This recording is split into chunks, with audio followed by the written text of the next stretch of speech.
no campo moral, o pecado está sendo exaltado. Deus não está aqui atrás do teu dinheiro, do teu dízimo, da tua oferta. Ele está atrás de corações santos que derramem a vida perante o altar. 1 Timóteo, 2 Timóteo 3, verso 1.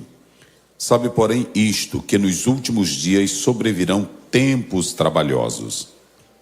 Se vocês quiserem marquem aí a expressão tempos trabalhosos. Porque haverá homens amantes de si mesmo, avarentos, presunçosos, soberbos, blasfemos, desobedientes a pais e mães, ingratos, profanos, sem afeto natural, irreconciliáveis, caluniadores, incontinentes, cruéis, sem amor para com os bons, traidores, obstinados, orgulhosos, mais amigos dos deleites do que amigos de Deus, tendo aparência de piedade, mas negando a eficácia dela. Destes, afasta-te. Marque essa expressão aí também. Porque deste número são os que se introduzem pelas casas e levam cativas mulheres nécias, carregadas de pecados, levadas de várias concupiscências, que aprendem sempre e nunca podem chegar ao conhecimento da verdade. Marque isso também. Aprendem sempre e nunca chegam à verdade. E como Janes e Jambres resistiram a Moisés, assim também estes resistem à verdade, sendo homens corruptos de entendimento, réprobos quanto à fé. Não irão, porém, avante, porque todo será manifesto o seu desvário, como também o foi daqueles.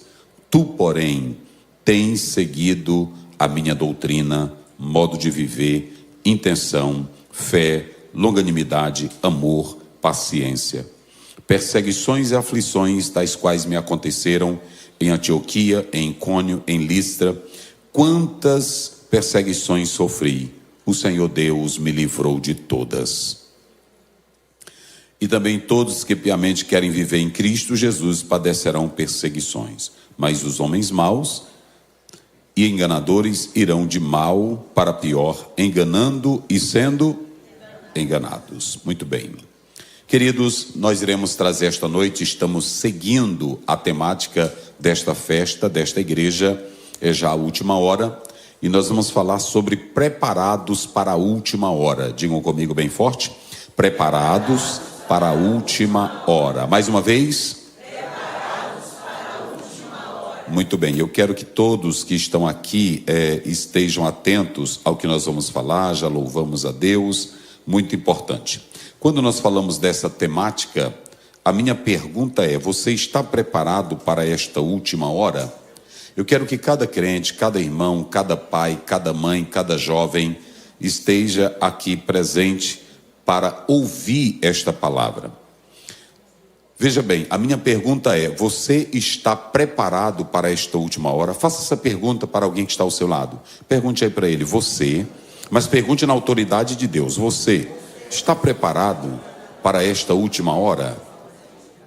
Queridos irmãos, quando nós falamos sobre a última hora, nós explicamos ontem, se der para tirar o som, viu, irmão? Obrigado, fico grato. Então, se nós analisarmos essa passagem bíblica, que eu estarei já entrando nela daqui a pouco, eu quero que vocês entendam bem e compreendam muito bem. Se vocês analisarem, nós temos 3 grandes desafios na atualidade: no campo moral, no campo social e no campo espiritual. Quais são os 3? Moral, social e espiritual. Nós não precisamos ir longe. Deixa eu dizer uma coisa: esta última hora não é a hora para crente fazer gracinha. Esta última hora não é a hora para crente fazer de conta que é crente. Esta última hora que desde ontem nós estamos falando, que começou com a vinda de Jesus e vai até a sua manifestação, a parousia. Preste bem atenção que o sermão que Jesus fez em Mateus 24 alinha-se ao que está em Apocalipse capítulo 6. Há teólogos escatólogos que procuram colocar a igreja em Mateus 24, mas deixa eu dizer uma coisa para vocês. Se vocês analisarem Mateus 24, Jesus fala de 2 momentos de grandes lutas e tribulações. A primeira, ele fala que será um pouco intensificada, mas a segunda nunca houve igual. Então, se você pegar Apocalipse capítulo 6, os selos, as trombetas e as taças, elas estão ligadas a tudo que Jesus está falando sobre a última hora. E quando você faz esse alinhamento do sermão de Jesus, Mateus 24, com Apocalipse capítulo 6, você pode observar que nós temos tribulações que sempre existiram no tempo ou desde a idade que o homem apareceu na terra. Por exemplo, quem não sabe que sempre teve terremotos? Quem não sabe que sempre teve guerras? Quem não sabe que sempre teve mortes? Quem não sabe que sempre teve pandemia? Mas se vocês analisarem, a dor de parto está intensificada. É isso que é o diferencial. E o Senhor Jesus Cristo, quando ele falou no Sermão do Monte sobre todo esse acontecimento, ele está alinhado com Paulo, ele está harmonizado com João, e ambos estão falando a mesma coisa. Só que quando nós falamos sobre esta última hora, eu quero dizer para a igreja que estes últimos momentos que a igreja está aqui, ela não vai mais viver um tempo normal. Tirem isso da cabeça de vocês. A Bíblia diz que quando eles falarem em paz, haverá repentina destruição. E deixa eu dizer mais, se vocês analisarem, um teólogo negativista disse, como é que Jesus, como é que Paulo vão falar do fim dos tempos e eles estão dizendo que não vai prestar? Ou seja, ontem nós falamos isso. Porém, o problema é que se vocês analisarem, esse tempo que nós vamos viver agora não será mais um tempo normal. Eu quero preparar a igreja esta noite, porque o Senhor me chamou para pregar a palavra. Eu não estou dizendo que nós vamos viver tempos melhores. Tirem isso da cabeça de vocês. Eu não sou um pós-tribulacionista, não sou um pós-amilenista. Eu gosto de trazer a realidade bíblica. A Bíblia diz que as coisas irão piorar. Se você pegar o capítulo 20, verso 30 de Atos, Paulo diz da seguinte maneira: e de dentre vós mesmos sairão homens dizendo coisas perversas e atrairão a muitos discípulos. A palavra grega lá é coisas tortas. Os nossos altares, os nossos púlpitos estão cheios de pregadores dizendo coisas tortas, para atrair empresários, atrair quem está doente, atrair quem está em crise, mas não atrai para o arrependimento.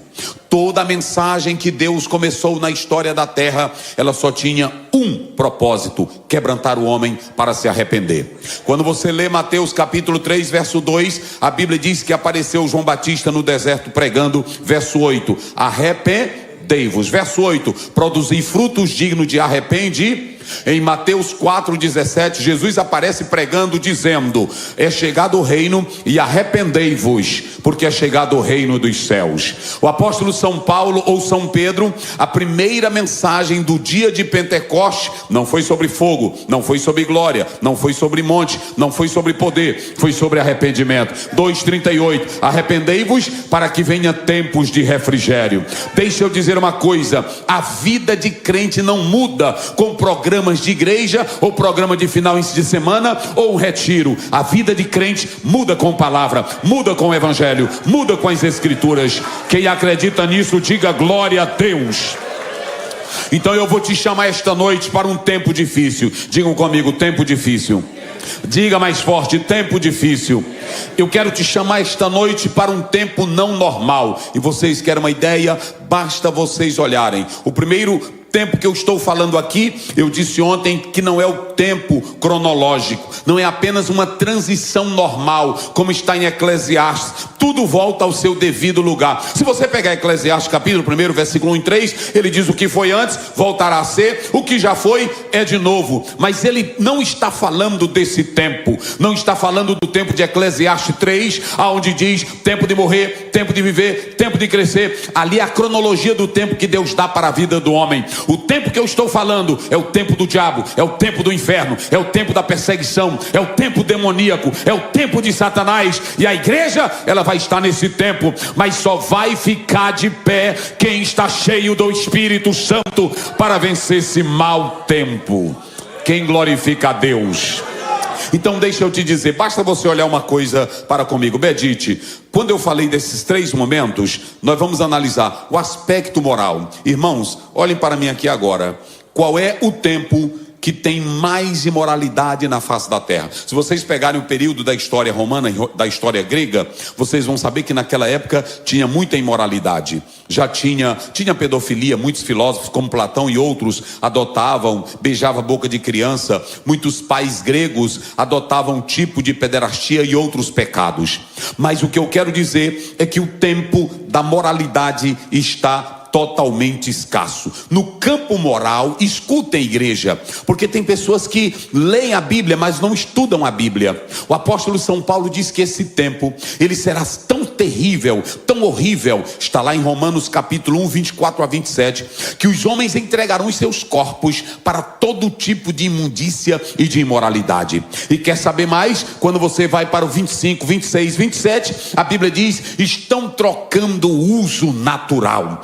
Esse tempo que nós estamos vivendo é o tempo da imoralidade, é o tempo da pedofilia, é o tempo do adultério, é o tempo da prostituição, é um tempo horrível. Mas se vocês analisarem, esse tempo moral é o tempo, se você prestar atenção na Bíblia, é o tempo aonde a sexualidade ela é totalmente generalizada, relativizada e modificada. Hoje está normal até crentes se separarem, se largarem, deixarem o casal, deixar a família, troca-se de mulher como se troca de carro, e todo mundo está na mesma igreja, como se tudo estivesse normal.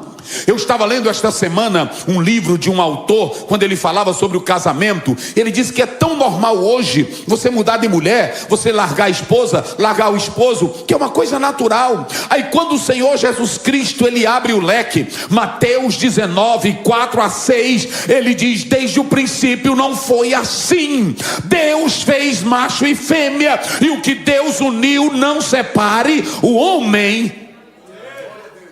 Mas a imoralidade sexual, pedofilia, traição, adultério, isso está sendo coisa normal. Agora deixa eu dizer uma coisa para vocês. Sabe por quê? Os valores estão invertidos, os valores estão mudados. Basta você ler Isaías, capítulo 5, verso 20. Ai daquele que ao mal chama bem. Vamos lá, preguem comigo. Doeu um pouco, mas é porque é Bíblia. Eu não sei pregar outra coisinha. Porque para o céu não adianta caminho de algodão, para o céu não adianta caminho de tapete. O Senhor não te dá rosas, o Senhor te dá cruz. O Senhor não te dá flores, o Senhor te dá espinhos. Esse é o evangelho da salvação. Se você ler Mateus 7, 13 a 14, ele diz, a porta e a estrada para o céu, ela é o quê? Não é a Broadway dos Estados Unidos. Anda quem quer, faz o que quer. A estrada para o céu é diferente. Aleluia. Nós temos um evangelho hoje, irmãos, para a juventude, um evangelho Nutella, um evangelho gracinha. Para o irmão que está desmantelado, nós temos um evangelho de aparência. Agora olhem para cá, evangelho de Jesus é para mudar a vida. Se vocês pegarem João 3,3, Nicodemos chegou para ele, ninguém faz o que tu fazes, sinais maravilhosos. Jesus olhou, Nicodemos, tu já nasceu de novo? Porque sinal e maravilha para quem não nasceu de novo é bicho podre na vida. Só presta se nasceu de novo, se tiver novo nascimento. Quem nasceu de novo? Irmão, não adianta. O Nicodemos pensou, eu li um livro de Michael Youssef, que ele diz que se Jesus estivesse atrás de marketing, o primeiro membro que ele tinha aceitado da igreja era Nicodemos, porque Nicodemos, além de rico, poderoso, famoso, importante, ia ser um dos membros maravilhosos para a igreja de Jesus. Mas quando ele chegou, ninguém faz o que tu fazes, nem João Batista fez sinais. Jesus olhou para ele e disse, se tu não nasceres, como foi que ele disse? João 3,3, se tu não nasceres de novo. E olha para cá, Jesus piora no verso 5, ele diz assim, e o nascer não é daqui. Vai para o indiano, meditação oriental. Vai para aqueles que são de Confúcio, aí cada um tem uma ideia. Medita, há algo bom dentro de você, dentro de ti não tem nada que presta. Isaías 64, não tem isso não. Uma irmã chegou na igreja e disse para mim, pastor Aziel, eu estou amando e eu não tenho culpa. Ela com quase 70 anos e um rapaz com 20 anos. Ela disse, eu não tenho culpa de estar amando. O meu coração, pastor Osiel, o meu coração, eu olhei para ela, teu coração não presta. É por isso que a Bíblia diz em Ezequiel 18, tem que trocar o coração velho de pedra e receber um de carne para Jesus entrar nele. Olha para cá, a Bíblia diz em Provérbios 4:23, guarda o teu coração, porque deles procedem as saídas da vida. Mateus 15:19, é do teu coração não convertido que sai prostituição, adultério, mentira, morte e ódio. Não venha para cá com essa, meu coração é bom. Isaías 64, ele diz da seguinte maneira, as nossas justiças são como o quê? Vocês sabem, as nossas justiças são como o quê? Então não adianta eu chegar aqui, às vezes tem pastor que faz isso, vem aqui, Jesus quer renovar. Querido, quem quer renovar, vá para a cruz. A cruz é lugar de sacrifício, a cruz é lugar de morrer, a cruz é lugar de se jogar. Então escute o que eu vou dizer aqui esta noite, a esta igreja amada. A primeira coisa que nós temos é a questão da moralidade. A moralidade está desenfreada. Ai daquele que ao mal chama bem, e ao bem chama daquele que faz a luz as trevas, e as trevas a luz. Aquele que diz que o amargo é doce, e o doce é o quê? Vocês já viram que a maioria dos crentes hoje é só dizendo assim, não pastor, mas isso é assim mesmo. Já ouviram esse discurso? Isso é assim mesmo. Pastor, mas é porque o senhor não me entende. Isso é assim mesmo. Pastor, mas é porque a minha vida é assim. O senhor não me entende. Queridos, não é questão de te entender, é questão da palavra falar. Não é uma questão de eu entender. Quem fala isso são os filósofos. Os filósofos dizem, você tem sua vida, tem o seu ideal. A Bíblia não diz assim. João 7, 38, 39. Quem crê em mim, como diz o quê? Levanta a tua Bíblia, levante aí tua Bíblia, levante se você trouxe ela e diga, quem crê conforme as Escrituras. Quem crê conforme as Escrituras. Então no campo social, ou melhor, no campo moral, as coisas estão bagunçadas.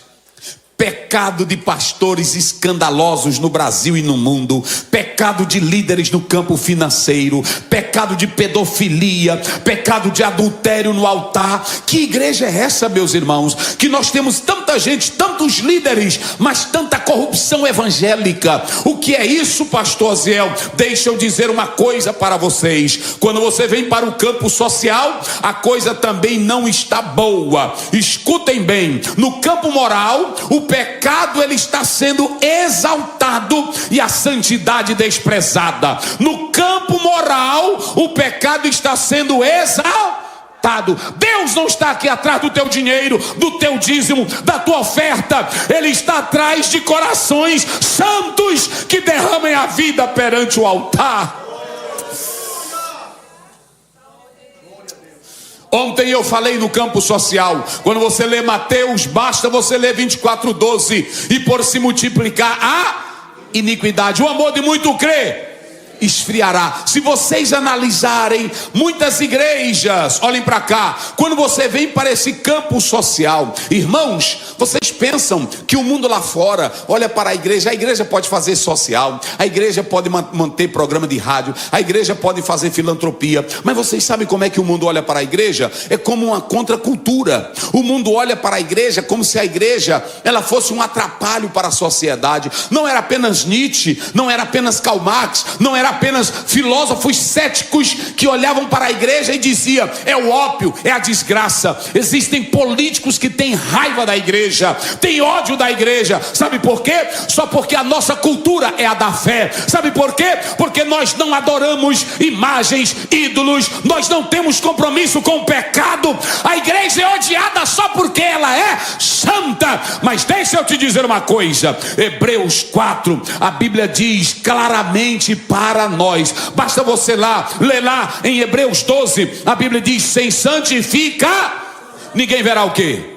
Então não adianta, pode ser doutor, pode ser doutora, pode ser brancona, pode ser negrinho, pode ser amarelo, pode ser analfabeto, pode ter diploma, pode falar 5 idiomas. Aqui a Bíblia diz, sem a qual ninguém verá o O céu não é para quem é bonito, para quem é perfeito, para quem tem cultura. O céu é para quem é santo. Veja bem, o céu é para quem é santo. 1 Pedro 1,15-16. Mas como é santo aquele que vos chamou, sede vós santos em toda maneira de viver. Quem é santo aí em toda maneira de viver, diga glória a Deus. Se vocês analisarem uma coisa, me parece que é John Stott, em um livro que ele escreve, escute bem, Contra a Cultura, observem bem. Se você ler João 17,14, o Senhor Jesus diz assim: o mundo, eu dei-lhes a tua palavra, por isso o mundo os odiou. Olhe para cá, o mundo já nos odeia, é só pelo fato de nós sermos crentes. Não precisa nem a igreja fazer nada, em dizer que é crente, o mundo já te odeia. E aí ele disse: eu dei-lhe a tua palavra e o mundo os odiou, porque eles não são como eu também não sou do mundo. Uma pessoa que é do mundo nunca vai gostar de Jesus, nunca vai gostar da Bíblia. E quando você anda com uma pessoa do mundo que você diz que é crente, ela começa logo a olhar para você de modo diferente. Então no campo social, eles só vão gostar de você se você falar a cartilha dele. Quando você vê um crente andando com um desmantelado ou com um pecador a vida toda, é porque os dois estão falando a mesma linguagem. Porque não há comunhão entre a luz e não há comunhão com o altar de Deus e o altar dos demônios. Se vocês analisarem, nós temos o campo espiritual, e esse aqui é o mais pesado. Quando você vem para esse campo espiritual, o que acontece? Engano, frieza. Vocês estão vendo tanto de igrejas fechando aqui, mas vocês estão vendo também no Brasil muitas igrejas cheias. Mas os crentes também ali do Brasil, sabe o que estão fazendo? Estão como churrascaria. Eu não gostei dessa igreja, eu vou procurar outra no domingo. Ele não gostei dessa daqui. O louvor não me agrada, a palavra não me agrada, o sistema não me agrada, não tem jogo de luz, o pastor fala devagar, esse aqui fala ligeiro. Sabe qual é o maior problema hoje? É que as pessoas estão atrás de igreja, mas não atrás de Jesus. As pessoas estão atrás de formas de culto, mas não de adorar o Jesus do culto. Porque quem está cheio de Jesus adora Ele em qualquer lugar, porque a glória de Deus está dentro da sua vida. Igrejas cheias, mas igrejas frias. Queridos, escutem bem. Esse é um tempo da última hora, que nós temos que ter discernimento. E a igreja, ela precisa estar preparada. A minha pergunta é: você está preparado para esta última hora? Quem está preparado? Só quem está preparado. Agora eu vou mexer com você. Quem está preparado? Eu li um livro mês passado, aliás, há 3 meses atrás, que o autor dizia: não é mais hora de cantar hino de abelhinha para a criança, porque os professores na escola estão ensinando a elas fazerem sexo, a elas optarem pela questão sexual. Então acabou aquele negocinho de abelhinha, de zum zum zum. Ou tu chama teu filho e tu diz: o mundo está cheio do diabo, meu filho, mas te enche de Deus. E aí você manda ele para a Babilônia, manda ele para o Egito, e lá ele vai permanecer fiel, porque está cheio de Deus. Quem glorifica a Deus? Quem glorifica a Deus? Diga comigo: é já! Bem forte, é já a última hora. Agora eu pergunto: tu está preparado? Isso aqui não é para crente brincar, não. Vocês pensam que antes de eu subir aqui ao púlpito, eu venho para cá despreparado? Não. Aqui pode entrar alguém com faca, aqui pode entrar alguém endemoniado, aqui pode entrar um ateu, aqui pode entrar alguém para bagunçar o culto. Às vezes vocês saem das casas de vocês e vêm para cá até displicente. Isso aqui é guerra, gente. Isso aqui é batalha. Isso aqui é guerra. Nós estamos em uma guerra. Mas eu não vim aqui para te assustar. Eu vim te dizer que a guerra está aí, mas você tem o armamento disponível para a guerra. Só levante a mão quem crê. Levante a mão quem crê. Olha, Efésios 6:10. Fortalecei-vos e na força do seu. Tomem a espada do Espírito, a couraça da justiça, o capacete da salvação. Calce os pés com a preparação do Evangelho. Olha para cá, igreja. Bota evangelho nos pés que tu não anda escorregando. Bota evangelho nos pés que tu não anda desviando. O que foi, irmão? Pastor, eu me desviei. Falta de evangelho nos pés. Naquela época, um soldado romano, quando ele ia para a guerra, ele usava uma sandália. Ele não usava sapato, ele usava sandália. Porque na areia, se ele estivesse lutando ou em uma arena cheia de areia, a sandália ele levantava, sacudia a areia. Ele podia colocar o pé atrás e ficar firme, porque a correia segurava. Sabe o que Paulo diz? Coloque o evangelho. Quem tem evangelho não desliza. Quem tem evangelho não voa. Quem tem evangelho caminha. Mas cada caminho é firme. Oh glória! Cada caminho é firme. Então olhem para cá, deixa eu dizer uma coisa. O tempo que vem aí é tempo de luta. Diga comigo, luta. Mas só quem está no culto bem forte, luta. Perseguições, calúnia, vergonha, desafio. Agora diga comigo, mas quem tem evangelho não desliza. Eu vou só dar um exemplo aqui para vocês. O rei esquentou a fornalha, Daniel capítulo 3, quantas vezes? Diga só quem tem boca. Quantas vezes? Eu pergunto, eles viram esquentar? Eu vi um cético dizendo, é impossível, porque do jeito que estava, até os tijolos torravam. A temperatura que foi colocada, até os tijolos torravam. Agora olha para cá quem é crente. Eu não estou falando de esvadinha não. Sadraque, Mesaque e Abednego, venham cá. Dei cargos para vocês. Vocês cresceram aqui nos Estados Unidos. Estão abençoados. O emprego de vocês. Porque preste bem atenção. Quando o diabo não consegue com a nossa fé, ele se ajunta com a nossa fé. Escutem aqui. Olhem para cá. Estão entendendo o mistério? Preste bem atenção. O diabo lá no Egito, ele tentou, vamos fazer o seguinte, matar os meninos. Aí quando chegaram para as parteiras, cifrar para o ar e disseram, como é isso? Ela disse, não, é porque as hebreias são mais ligeiras, são rápidas.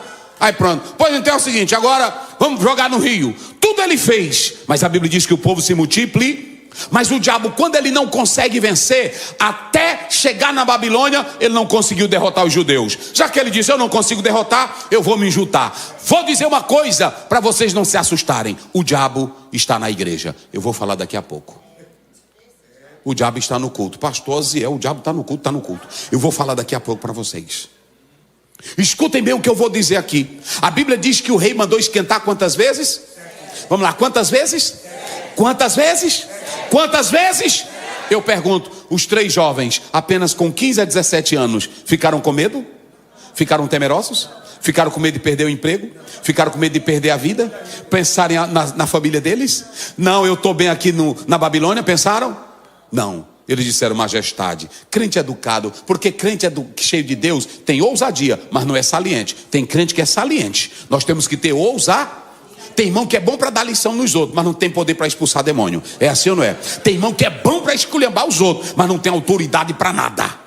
Observem que eles olharam para o rei e o rei disse assim, vocês são bons, eu vou fazer o seguinte, quando ouvirem o pífaro, a gaita, o fole, a buzina, venham e se prostrem diante da minha imagem. Aí até aí, tudo bem, vírgula, porque qual é o Deus? Desafio. Qual é o Deus? Afronta. Qual é o Deus? Alterar. Qual é o Deus? Dizer que o Deus não era nada, que livra vocês das minhas mãos. Eles cheios de Deus, decididos na fé, olharam para o rei com educação, não jogaram praga, não mandaram ele ir para o inferno, só olharam para ele, majestade, sobre este negócio nós não precisamos te responder nada. Está lá do capítulo 3, 16 a 17. Aí eles disseram, mas saiba de uma coisa, o Deus de quem somos, ele pode nos livrar das tuas mãos e da fornalha de fogo ardente. Ele estava dizendo, esquenta mais, 7, 10, 1000, pode esquentar, mas nós não iremos adorar, porque nós já sabemos a quem adoramos.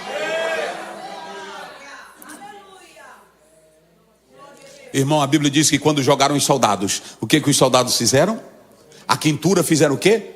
E eles botaram, olha para cá, a Bíblia dá detalhes. Pegaram eles com as roupas, os turbantes, e pegaram tudo que era mais combustível para o fogo. Mas tem uma coisa, quando você lê em 2 Pedro 2,9, a Bíblia diz: o Senhor sabe livrar o justo. Não é o sem vergonha. O Senhor sabe livrar o justo. É quem é crente correto. O Senhor, tem irmão que anda dizendo: é porque fizeram uma macumba para mim. Tem uma senhora ali que jogou um sapo para mim. Tem fulano de tal que fez uma praga. Deixa eu te dizer, se tem uma coisa que Deus sabe livrar, é justo. Pode botar teu nome na boca do sapo, na boca do grilo, pode botar teu nome em feitiço, mas se você tem Deus na vida, Ele te livra, Ele te livra. E se você é fiel, se você é fiel, se você é fiel.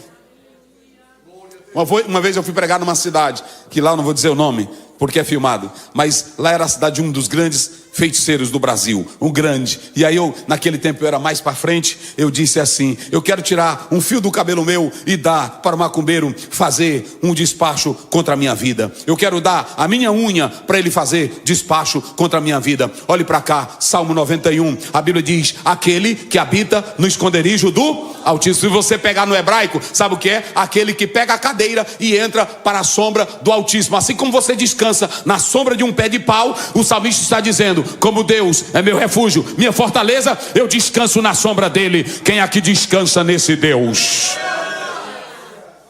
Os 3 jovens foram jogados com tudo, mas a Bíblia diz: o que foi que apareceu? Vamos lá, vocês que conhecem a Bíblia, o que foi que apareceu? Hein? O que foi? E o que foi que o rei disse? Ei? Nós colocamos só quantos? E tem quanto? E um. Agora olhem para cá. Eu pergunto aqui aos senhores, olhem para mim aqui. Eles foram desafiados? Vamos lá, foram desafiados? Vamos lá, fale com a boca bem forte. Foram desafiados? Jogados na fornalha? Negaram a fé? Criticaram Deus? Perguntou onde Deus estava? Questionaram Deus? E por que a tua vida é questionar? Vocês já viram que as nossas igrejas, elas estão cheias de crentes? Senhor, por que tu mandou esse câncer? Senhor, por que o meu filho adoeceu? Senhor, por que a mamãe morreu? Ele é soberano, gente. Deuteronômio 32, 39. Vede que eu sou e não há outro comigo, nem há um outro Deus. Eu firo, eu saro, eu mato, eu faço viver, e não há quem escape da minha mão. Pronto, Ele é Deus, Ele faz o que Ele quer. Levante a tua mão e diga comigo: Pai nosso que está nos céus, venha o teu reino e seja feita a tua. Então pronto. Então se aquete, não fica com o negócio. Então escute, olhem para cá. Você tem que entender que desafio vai ter, e o tempo que está vindo aí é perigoso. Mas deixa eu dizer uma coisa para vocês. Na hora que Pedro começou a pregar, quase 3.000 almas no primeiro sermão aceitou. Mas logo veio o quê? Veio a perseguição. Aí prenderam. Mas olha o que ele diz no 4:20. Nós não podemos deixar de falar daquilo. O quê? Irmãos, olhem para cá. Sabe qual é o nosso problema? É que nós estamos vivendo uma fé mística. Nós estamos vivendo um evangelho de aparência. Escutem bem, o nosso evangelho é um evangelho da fé, mas é um evangelho pensante. Olhe para cá, 2 Pedro 3,18. Crescei no conhecimento de quem? Esse conhecimento ali não é teológico, não. Conhecimento é de relacionar. Olha o que ele vai dizer: nós não podemos deixar de falar do que temos. E Pedro era doutor em teologia. Tem vários doutores em teologia que estão negando a Bíblia. Agora, ele não era doutor em teologia, porque a questão não é ser doutor, a questão é conhecer o doutor. E ele conhecia quem era o doutor. É por isso que as autoridades disseram lá no 4, eles estiveram com o Nazareno. Tem muita gente que está no Dallas, no Cambridge, em Oxford, mas nunca tiveram com o Nazareno. Tem muita gente que está na igreja, canta, louva, mas nunca tiveram com o Nazareno. Porque quem está com o Nazareno tem uma fé tão grande. Não tem sistema, não tem política, não tem diabo, não tem inferno, não tem crise, não tem batalha que lhe arranque daquilo que ele já conhece. Olha o que ele diz: nós não podemos deixar do quê? De falar. Vamos lá, do que eles disseram que não podia deixar de falar? Do que temos? Hein? O quê? E o que mais? Irmão, 3 anos e meio sentado com Jesus, 40 dias depois que Jesus ressuscitou, sentado com ele. Quem é que nega uma experiência dessa?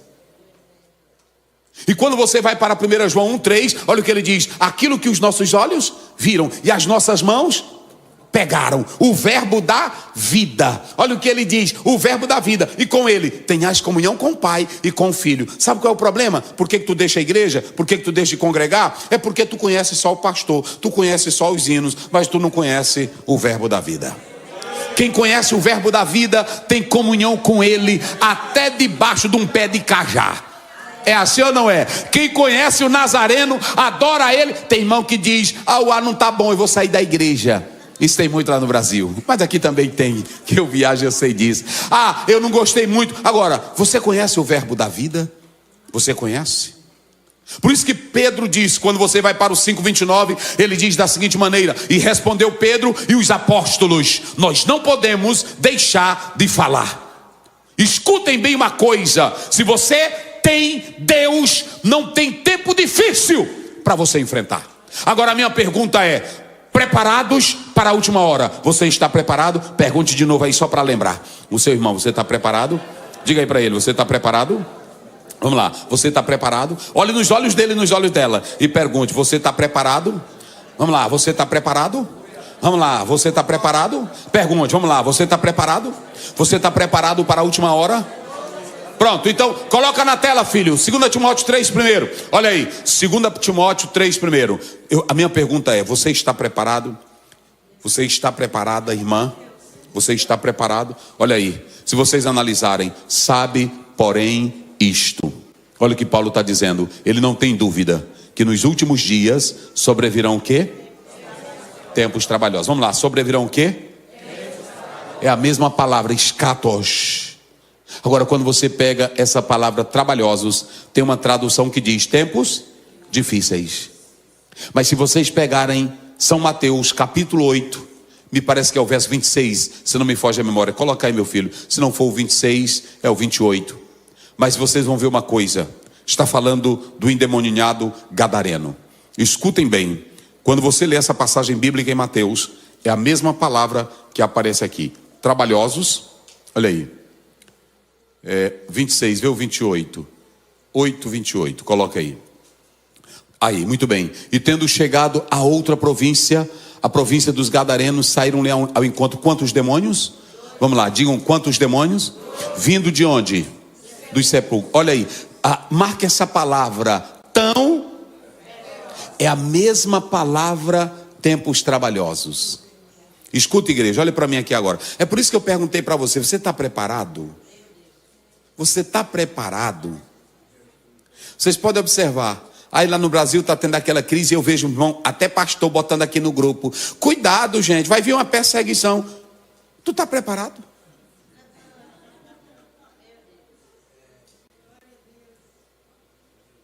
Não vão perseguir a igreja. E eu disse que Jesus disse que vai ter tempo melhor.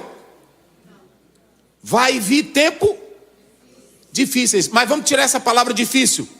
Na tradução que eu estou fazendo da Bíblia, se vocês analisarem, eu estou colocando, digam comigo, tempos que não se podem lidar. Diga, lidar, agarrar, tocar, suportar, segurar. Vamos piorar: tempos cheios de demônios. Escuta, igreja, o tempo que vai vir aí são tempos cheios de demônios. Olha essa temática de vocês, é já a última hora. Só que João, ele falou ontem dos anticristos e do anticristo. Agora Paulo, ele está falando para um jovem que tinha aproximadamente 30 anos de idade, era tímido, tinha um dom, mas Paulo gostava desse pupilo, Paulo gostava de Timóteo. E Paulo olha para Timóteo e não nega: Timóteo, olhem para cá, porque homem de Deus não engana a igreja. Timóteo, olhe para cá, estão vindo aí tempos cheios de demônios.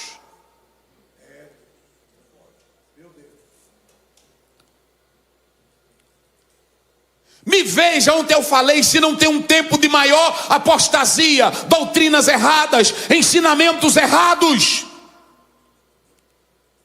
Só que há um problema aqui agora. O problema pior nesse texto é que Paulo está mostrando dentro da igreja os tempos trabalhosos. Só para os irmãos terem uma ideia, coloca aí o verso 5. Verso 5 do Timóteo 3, 2 Timóteo 3, 5. E anote isso na sua Bíblia. Pastor Aziel, é só a Bíblia. Eu só estou falando a Bíblia, para você entender como esse tempo vai ser difícil. Olhem para cá, olha aí. Tendo o quê?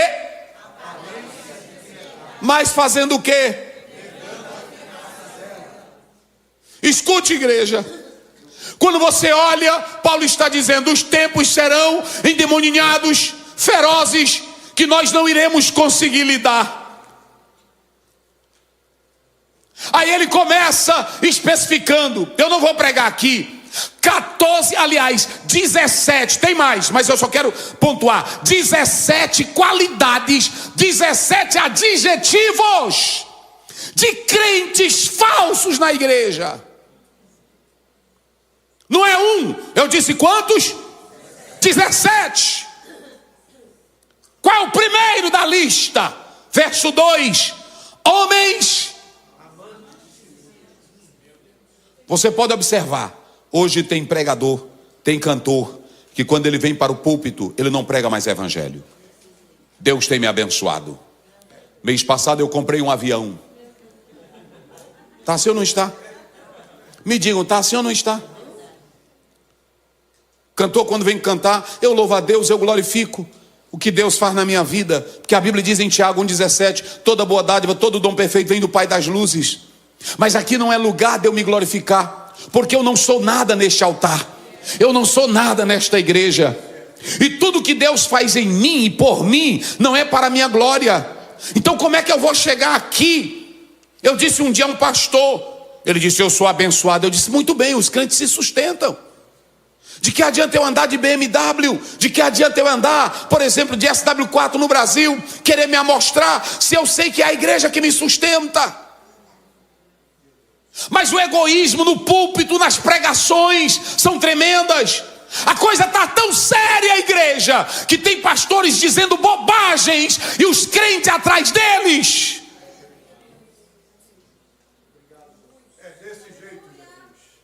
A coisa está tão séria que pastores estão adulterando e os crentes querem ficar com ele.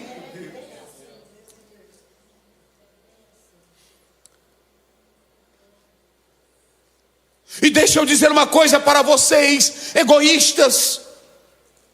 Não há egoísmo em um homem de Deus, gente. Pessoas que vêm para o altar e começam a dizer: eu tiro tantas horas de oração, eu pago o preço por vocês. Jesus disse em Mateus 6: quando tu entrares no teu quarto, tranca a tua porta e ora ao teu pai, e ele que te vê, ele é quem te dá recompensa. Narcisismo, grandeza deles, irmãos, que quase não falam com a gente. Já viram isso? Que para você ter acesso, Jesus, irmão, era tão legal que até os meninozinhos andavam atrás dele. Olha, quem tem cara ruim, as crianças não encostam não. Pode observar, pastor da cara ruim, as crianças fogem. É assim ou não é? Se Jesus tivesse a cara ruim, nenhuma criança queria encostar perto dele. Mas onde chegava Jesus, irmão, Jesus era tão legal, Jesus era tão maravilhoso. Quando você lê Lucas capítulo 15, verso 1, a Bíblia diz: as meretrizes, as prostitutas, ladrão, bandido, tudo andava atrás de Jesus. Está lá em Lucas 15, 1. Hoje tem pastor que só quem anda atrás dele é o segurança. E a igreja está esvaziando com tanta glória e com tanto poder humano. Deixa eu dizer uma coisa para a igreja aqui esta noite. Olhem para cá, egoísmo. Vocês se lembram do homem que era tão bonito, não é isso? Do homem que era tão bonito e morreu na sua própria beleza. Mas eu não vou falar, mas se vocês observarem, vamos dizer aí, toda a igreja bem forte: olha quem estão dentro da igreja hoje. Vamos lá, vamos só citar as pessoas. Primeiro, amantes de si. Depois,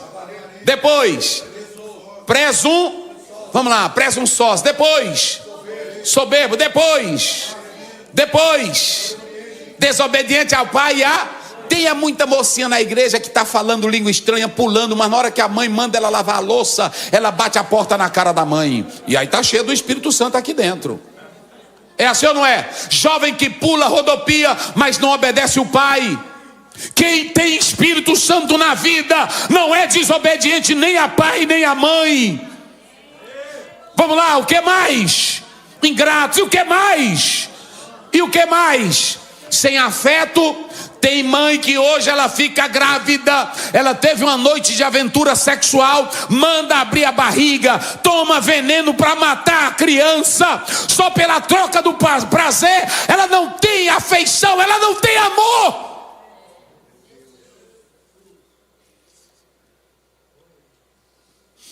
E o que mais? Meus irmãos, tem crente, eu já passei, foi quase noite lutando com o irmão. Irmão, se reconcilia. Não, aqui não dá. Enquanto ele não tem Jesus, irmão. Porque, irmão, quem tem Jesus na vida, na mesma hora se reconcilia. O pior bandido da história, que estava lá na cruz, Lucas 24, 43, ele olhou para Jesus e disse: nós, pelos nossos pecados, estamos aqui, mas lembra-te de mim. Jesus disse: hoje tu sobe comigo. Queridos, quem glorifica a Deus? Crente é de reconciliação. Pega aí na mão desse teu irmão e diz aí: eu te amo, rapaz. E se tem alguma coisinha, nós quebra agora, porque aqui nós somos servos de Jesus. Oh, aleluia. Oh, aleluia. Depois são o quê? Caluniadores. O que mais? E o que mais? E o que mais? O que mais? Traidores, obstinados. Vamos lá, bem forte. Traidores, obstinados, orgulhosos, mais amigos do que? Eu vou dizer a verdade para vocês. Já tem igreja no Brasil que para os crentes estarem nela tem que ter churrasco. Se não tiver churrasco, ninguém vai. Vocês sabiam que tem gente que fica na igreja só por causa do convívio social? Não é por causa de Jesus. Não é porque tem um evangelho. Um irmão chegou para mim e disse: pastor Aziel, eu nasci na Assembleia de Deus, mas eu saí da Assembleia porque tem uma moça que eu me agradei dela e é de outra igreja, eu fui para lá. E eu estou lá, mas eu vi o senhor pregando e eu queria um conselho seu. E se o senhor me der um conselho, eu saio. Aí eu olhei para ele. Ele disse: pastor, deixa eu lhe contar uma. Lá para nós mantermos a igreja, tem jogo de sinuca, tem dentro da igreja rap, tem dentro da igreja academia de karatê. Dia de sábado, quando é jogo do Flamengo, afasta as cadeiras da igreja e todo mundo vai comer pipoca assistindo o jogo do Flamengo. Pastor Zé, o que eu faço? Aí eu olhei para ele e disse: tu quer meu conselho? Ele disse: eu quero. Eu disse: tu se lembra do pai de Sansão? Ele disse: não. Ele disse para Sansão: tanta moça aqui na Assembleia de Deus.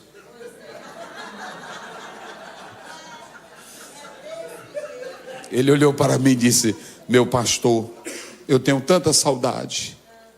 Eu disse: eu não vou dizer para você voltar, porque é uma decisão sua. Mas se lembre, Apocalipse 2, lembre de onde você saiu e volta. Ele disse: obrigado, pastor. Pronto. Deixa eu dizer uma coisa para vocês. O apóstolo São Paulo, escutem, quando você chegar em casa, leia todas essas qualidades. Sabe o que Paulo está dizendo? Escutem bem, olhem para cá. Eu pergunto aos irmãos aqui presentes: esses aqui estão na igreja? Como foi que Paulo disse no verso 5 que eles estão na igreja? Hein? Ah, vamos lá. O quê? Tem aparência, mas negando a sua. Por quê? Tem uma palavrinha aí, vírgula. Por quê? Negando a sua eficácia. Não é isso? Escutem bem.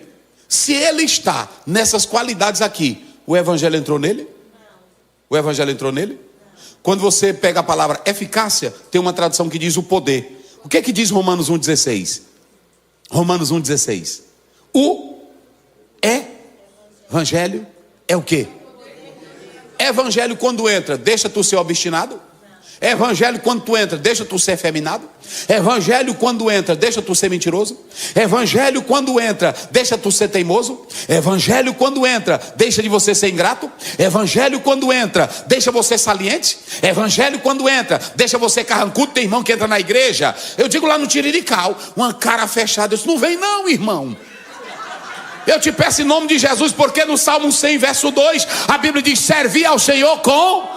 O 122 diz: alegrei-me quando Vamos a casa, quem está alegre aí, diga glória a Deus. Olhe para cá, gente. Eu pergunto aqui à igreja: a vaidade no homem que tem Deus? Diga, há egoísmo no homem que tem Deus? Agora eu vou fazer uma pergunta para vocês, para mim já encerrar. Eu pergunto aqui a vocês: tem pecado de adultério aqui? Nesses pecados que eu citei aqui tudinho, tem adultério? Vamos lá, só quem está no culto, tem adultério? Tem crime aqui? Tem homicídio? Tem furto? Tem roubo? Não tem. Todos esses pecados aqui são pecados do ego. Está entendendo? Egoísmo. Olha para cá.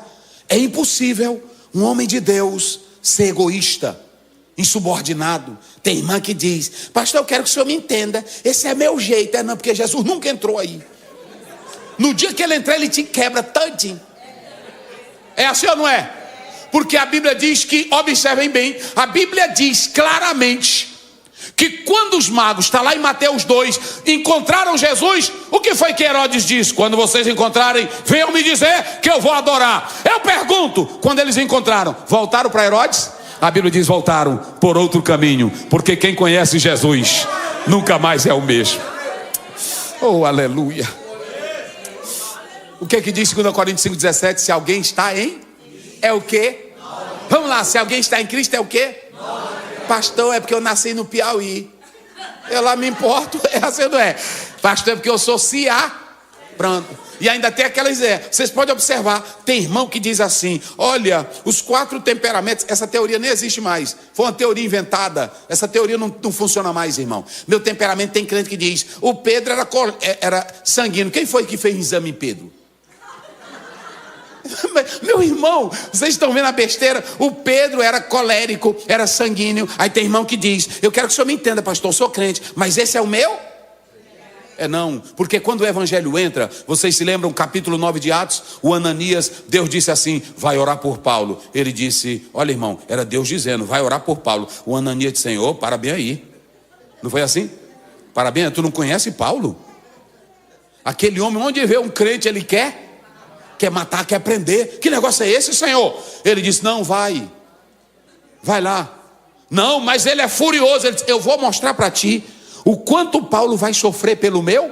Está lá no verso 15. Vai, olha para cá. Quando Paulo chegou lá, como era que ele estava? Vamos lá, primeiro, como é que ele estava? Cego. Vamos lá, digam vocês: não pense em ser grande. Vira para o teu irmão e diga para ele: ei, não pensa em ser grande. Diz aí, eu gosto de pregar com a igreja. Não pensa em ser grande. Diga: não pensa em ser grande. Não se amostre, que já Jesus te cega. Olha, não pense em ser besta. Vai lá, ele é meu servo. Aí o Ananias foi. Quando chegou lá, Paulo estava como? Cego, sem comer, sem beber, jejuando e fazendo o quê? Porque quando Jesus entra, a primeira coisa que a gente faz é orar. E quem ora não é bom de briga. Vocês entenderam minhas coisas? Que oração quebranta. Oração me derrota. Porque quando eu estou orando, eu não mudo a Deus, eu mudo a mim mesmo. Porque eu estou falando com um Deus que é maior do que eu. Quando você ora, não há grandeza em você, porque você está orando para quem já é grande. E 2 grandes não podem ficar no mesmo espaço. É assim ou não é? Pronto, eu disse uma vez para um pastor. Ele disse: o senhor prega na segunda, eu também quero pregar. Se não dá, porque 2 espaços não pode ser preenchido pelas mesmas 2 pessoas. Ou tu entra ou tu sai, ou eu saio ou tu entra. Entenderam, irmão? Quem dá glória a Deus? It hurt good, more than I can say. But maybe love isn't holding on. Maybe it's knowing when to walk away. We try to hold what we're slipping through, like sand running from our hands. Every promise started losing shape. We couldn't be what we once planned. Your eyes would look right through mine, like you were already gone. We stay too long in a fading light, trying to prove we still. It hurt clear, more than I can say, but maybe love isn't holding on. Maybe it's knowing when to walk away.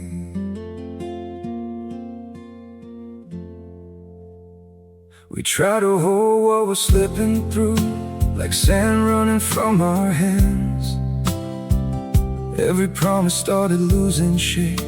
We couldn't be what we once planned. Your eyes would look right through mine, like you were already gone. We stayed too long in a fading light, trying to prove we still.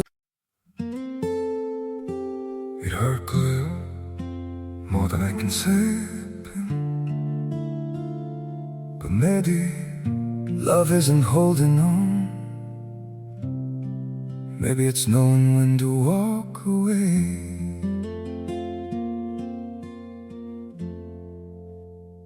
We try to hold what we're slipping through, like sand running from our hands. Every promise started losing shape. We couldn't be what we once planned. Então deixa eu dizer uma coisa aqui para você. É porque tem irmão que é assim.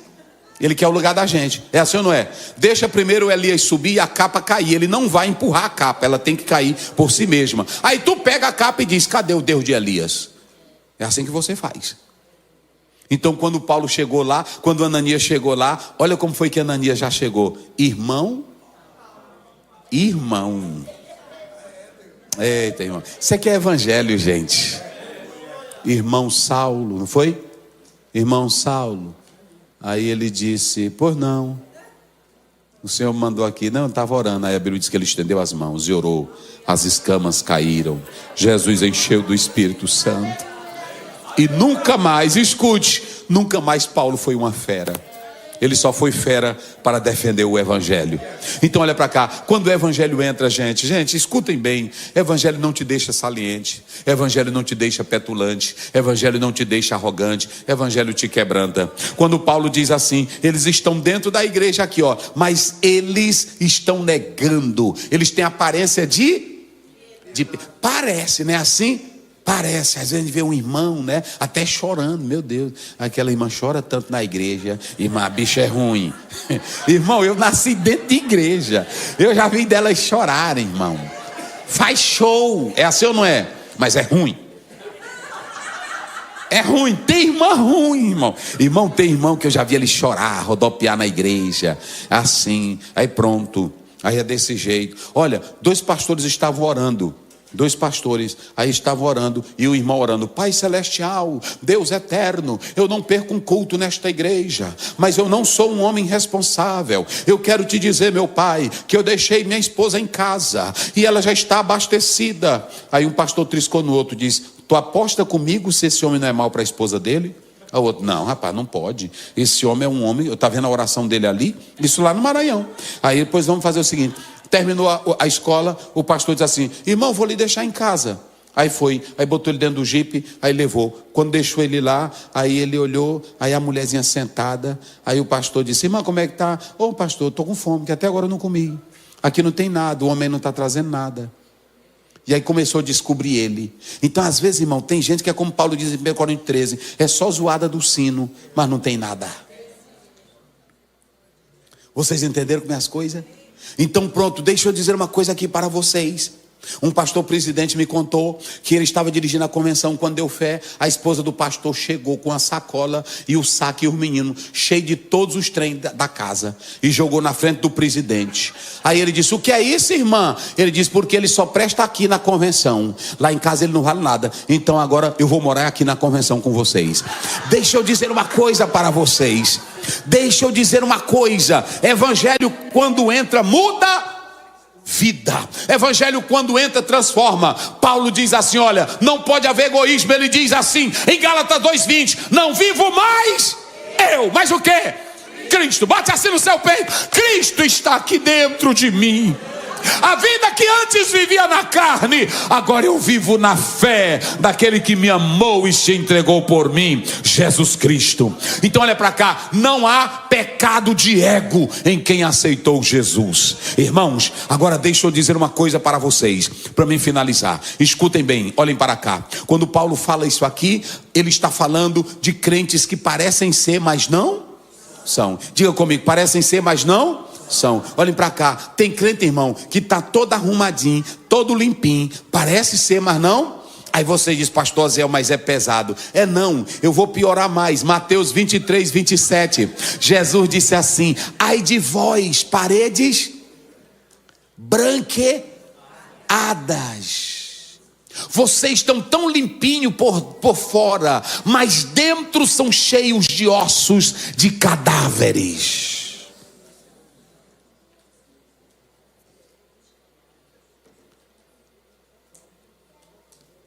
Digam comigo, preparados para a última hora.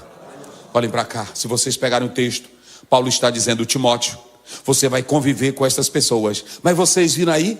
Paulo diz assim, afasta-te. Tem aí? Afasta-te delas. Agora preste bem atenção. Quando você leu ontem, o João não disse afasta-te delas. Ele disse, tenham conhecimento para não olhar para ela. Mas por que Paulo está dizendo? Porque Paulo está falando é para Timóteo. Timóteo era jovem, e olhem para cá, aqui tem dois tipos de multidão. Nós temos uma multidão cheia do diabo, de aparência, e nós temos um menino no evangelho. Aí Paulo diz para você não ser contaminado por essas ideias, porque crente sagaz que não tem Jesus, só tem aparência, ele contamina os outros. Vocês se lembram dos Gálatas? Quando você lê no capítulo 4, Paulo diz, eu estou admirado, vocês queriam arrancar os olhos para me darem, porque Paulo tinha um problema na vista, e agora vocês não me querem mais? Muito cuidado com crente que não tem o temor de Deus. Esses aí são perigosos, podem contaminar o rebanho. Por isso que Paulo está dizendo para Timóteo, te afasta deles. Olhem para cá, igreja, isso é tão perigoso, gente, que o faraó não acreditou em Deus. A lenda judaica diz, por causa de Janes e Jambres. Deus disse, Moisés, eu vou mostrar. E Faraó poderia ter crido, mas quando jogou, está lá em Êxodo 7, 11, 12, 24. Quando ele pegou o cajado, se você analisar no hebraico, vira um crocodilo. Mas eu não vou, tanto faz para mim, se foi cobra ou foi um crocodilo. Alguns hebraístas dizem que virou um crocodilo, porque a palavra que aparece lá pode ser ligada a isso. Mas para mim não faz importa, era pau. Se virou um crocodilo ou uma cobra, podia virar até um grilo, mas era Deus que estava mandando. Era assim ou não era? Porque tem irmão que fica, como é? Um dia um irmão chegou para mim e disse, pastor Aziel, os corvos que foram alimentar Elias eram comerciantes árabes ou era mesmo urubu? Eu disse uma coisa, eu perguntei para ele, o que diminui o milagre? Se foram os comerciantes, Elias estava escondido? Estava. E se ele levasse lá, era milagre ou não era? E o urubu, se levasse também, era milagre ou não era? Então pronto, para mim não importa. Tem irmão que fica num debatezinho velho. Live, quem eram os corvos? Aí lá vai um bocado de crente. É assim ou não é? Pronto, eu já vou encerrar, porque hoje tem a consagração. Mas escute aqui agora o que eu vou dizer para vocês. Olhem para cá, quando Moisés jogou a vara, ela virou o quê? Isso, um serpente, um crocodilo, não é assim? E quando virou, aí o que os magos fizeram? Hein? O que os magos fizeram? Eu pergunto aqui à igreja, olhem para mim. Os magos fizeram o quê? Igual. O que Faraó disse? O que Faraó disse? Sai da minha frente, Moisés. Tu és um impostor. Vocês sabem por que eu não prego o evangelho com brincadeira, com mentira? Porque evangelinho de gracinha, evangelinho com água, com açúcar, nunca perdoa teus pecados. Nunca arranca a desgraça que há em você. Faraó não acreditou. Gente, povo de Deus, vocês estão aqui nos Estados Unidos. Vocês estão vendo o que acontece. Sempre que eu venho aqui nesse país, eu digo o seguinte: assim como daqui saíram homens como Daniel Berg, Gunnar Wingre, que foram impactados e mandados para o Pará, teve o fogo da Rua Azusa, eu quero dizer que Deus talvez, não tenham dúvida, Deus mandou vocês para cá, não foi só para trás de emprego, nem só melhora de vida. Deus mandou vocês com o fogo do poder de Deus, para essa igreja se encher de brasileiros, mas se encher de americanos também, para vocês terem o dom e a graça e o poder do Evangelho, para fazer a obra do Senhor Jesus, porque eles não têm mais o fogo que nós temos, o poder que nós temos. Mas eu vou dizer uma coisa, diga comigo: preparados? Vamos lá, preparados para a última hora. Lá vai, homens impiedosos, aparência, James e Jambres. Aí Paulo olha para o menino Timóteo e olha para essa situação. Como é que Timóteo ia enfrentar isso? Como é que Timóteo, tão novo, ia enfrentar esse desafio? Vocês sabem quem são James e Jambres? Feiticeiros, macumbeiros, fraudes. Paulo olha para Timóteo e ele diz 3 coisinhas para Timóteo vencer a última hora.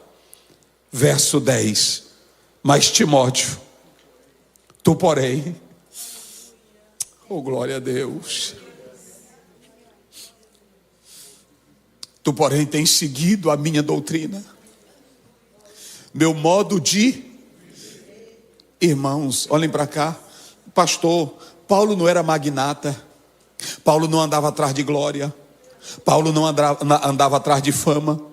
Paulo era um homem desprendido. Em Atos 20 ele diz: de quem eu tomei prata, de quem eu tomei ouro, as minhas mãos trabalharam, eu não tenho nada. Paulo começou rico porque ele era de uma família abastada, mas Paulo terminou pobre. Lá em 2 Timóteo 4:7, ele vai perder até a vida. Mas escutem bem, ele olha para o jovem Timóteo, diante de um cenário de miséria, de desgraça. Ele diz da seguinte maneira: Timóteo, eu só quero te dizer uma coisa. Pode ter bruxo, pode ter feiticeiro, pode ter aparência, pode ter crente nominal, pode ter só a fachada, mas eu te dou um recado. Em primeiro lugar ele diz: tu me conheces, tu tens seguido de perto a minha doutrina.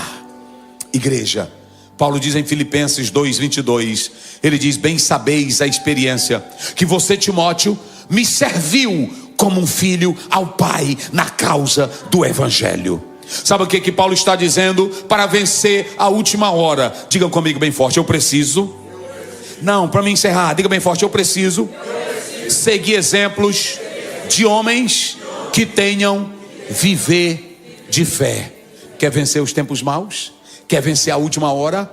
Então procure seguir homens que imitem a Cristo. 1 Coríntios 11:1, sede meus, assim como eu sou de quem? De Cristo. Hebreus 12:2, olhando firme para o autor e consumador da nossa, quem é? Jesus Cristo. Então, em primeiro lugar, procure seguir pastores que tenham oração na vida, pastores que sejam bem casados, pastores que ainda jejuem e ore e tenha vida de comunhão com Deus. Homens de exemplo. Homens de exemplo. Quando você lê 4:6, ele diz: tu tens seguido de perto a minha doutrina. Segundo lugar, para você vencer e estar preparado, eu preciso viver piedosamente em Cristo. Olha para cá. Viver piedosamente, irmãos, é saber que você vai ser confrontado. Não existe essa. Olha para cá, Mateus 16:24. Jesus respondeu e disse: quem quiser vir após, negue-se a si, tome a sua cruz e siga-me. Jesus estava dizendo o seguinte: ele estava dizendo que quem fosse seguir a ele ia sofrer. E Paulo disse: Timóteo, tu sabes o que eu sofri. Basta você chegar em casa e ler Atos capítulo 14. Paulo esteve em Listra, esteve em Icônio, e sabe o que aconteceu? Ele foi recebido como um Deus. Depois ele contrariou e a multidão queria matar, expulsaram ele de lá. Mas a Bíblia diz que Paulo deu testemunho com piedade. Sabe o que é ser crente piedoso? É não negar a fé até de frente de uma espada. Por isso que eu perguntei: você está preparado? eu prego na internet. Mas eu já disse para essa daqui. Eu disse, minha filha, pode vir qualquer luta, pode vir qualquer crise, mas nós temos que nos preparar. Eu recebi lá na igreja um missionário, que ele estava servindo em um país totalmente fechado para o evangelho. E eu botei ele para pregar. Topei ele no aeroporto, ele vindo do exterior, e eu convidei ele. Não conhecia ele, mas eu chamei lá para a igreja. E domingo ele pregando. Quando eu olhei, ele disse, pastor, eu vim para o Brasil para ganhar o meu filho. Bem novinha a mulher dele, e ele bem novinho. Eu olhei para ele, e ele pregando sobre Atos 6. Quando ele terminou de pregar, eu disse assim para ele, rapaz, você é tão jovem, você não tem medo de morrer naquele país? Ele olhou para mim e disse assim, o senhor conhece a Bíblia? Eu disse, eu acho que sim. Você se lembra de João, 1 João? Eu disse, como assim? No amor não há medo, pastor. Eu estou indo para lá porque eu amo a Jesus. E se eu sei que Ele me amou, eu não tenho medo de morrer por Ele. Você tem esse amor? Você tem essa fé? Você tem essa crença? Então escute bem para me finalizar. Em terceiro lugar, diga comigo, eu tenho que permanecer na palavra. Olha, irmãos, se fosse hoje um pastor, Timóteo, 30 anos, problema de úlcera na barriga, ele diz, toma um pouquinho de água com vinho, timidez. Se o jovem Timóteo perguntasse para mim, Paulo, como é que eu venço os feiticeiros? Como é que eu venço os crentes falsos? Como é que eu venço essa avalanche? Eu ia dizer, você já fez um seminário? Já fez terapia? Como é que está teu emocional? Paulo olhou para Timóteo e disse, meu filho, olhe para mim. Eu passei lutas, perseguições, calúnias. Eu neguei a Cristo, Timóteo? Não, pois siga o meu exemplo. Timóteo, olha para mim. No meio da crise, eu não deixei de pregar. No meio da crise, eu não deixei de anunciar. Nem que eu perdesse a vida, mas eu continuei falando de Jesus. Siga meu exemplo. Timóteo, eu vou te dar o último conselho para você vencer a última hora. Tu já tens as sagradas letras que te fazem sábio para a salvação. Olhe para cá. Vocês sabiam, a maior estrutura de um crente, o maior pilar que um crente pode estar é na palavra. Ele olha para ele e diz, porque a palavra, ela é inspirada, ela é proveitosa para ensinar, para corrigir, para redarguir. Sabe o que Deus está dizendo? Vocês vão vencer a última hora. Nós vamos vencer. Fique de pé. Eu quero perguntar se tem alguém esta noite aqui para Jesus. Oh, aleluia. Em João 5,39, Jesus disse, examinai as escrituras. Elas de mim testificam. Tem alguém não evangélico? Todos são evangélicos? Tem alguém aqui que não é crente? Tem alguém que veio aqui e não aceitou Jesus? Venha. Pastor, hoje eu quero fazer minha decisão. Hoje eu quero aceitar Cristo de coração. Hoje eu quero mudar a minha vida. Tem alguém? Se alguém deseja, venha. Eu quero só orar por você. Mas nós vamos orar de mãos dadas. Todos, vamos dar as mãos. Sempre eu gosto disso. Vamos dar as mãos. Essa igreja tão maravilhosa, tão unida. Vamos fechar os corredores aí para ficar mais bonito. Isso, vai ficar bem bonito, bem gostoso. Escute agora. Você deu a mão com a mão do seu irmão. Eu vou dizer aqui para você, escute, olhe bem para mim. Dentro de você está Cristo. Dentro de você está a palavra. E não vai melhorar, gente. O mundo não vai melhorar. Porque o Senhor vai vir buscar a igreja. Mas Jesus disse em João 16:33, no mundo tereis, mas tem de bom ânimo. Mas eu quero dizer que dentro de você está o poder que te torna forte. A palavra do Senhor. O pastor já orou para Jesus curar. O pastor já orou para Jesus libertar. Eu só quero orar agora por uma coisa. Vai vir uma avalanche de demônios. Vai vir tempos calepói, tempos perigosos. Mas esta igreja, ela não vai cair. Ela vai continuar de pé. Oh, aleluia. Porque dentro de nós há o poder da palavra. em nome de Jesus. Você que estava fraco, você que não estava se congregando como deveria se congregar, você que não estava lendo a palavra, hoje o Senhor está te dizendo: vai vir uma avalanche, vai vir uma maré, vai vir um tempo de demônios, mas quem tiver a palavra vai ficar de pé. Quem tiver a palavra não vai temer. Quem tiver a palavra não vai recuar.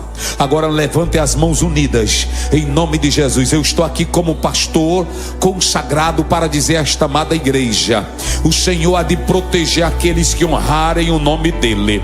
Se você for fiel e sincero, o Senhor vai proteger a tua vida, a tua família, a tua casa, o teu lar. E como diz o Salmo 91:10, praga nenhuma chegará à tua tenda.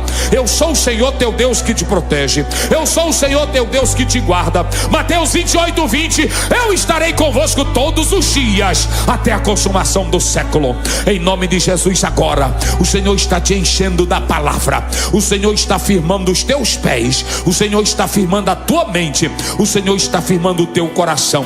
Receba a autoridade de Deus agora. Levante-se em nome de Jesus. Repreenda esta frieza. Seja cheio do Espírito Santo para estar na casa de Deus, cantando, glorificando, lendo a Bíblia, orando e dizendo: Maranata, Maranata. Ora vem, Senhor Jesus. Ora vem, Senhor Jesus. Abençoa a tua igreja, abençoa os teus filhos, em nome de Jesus.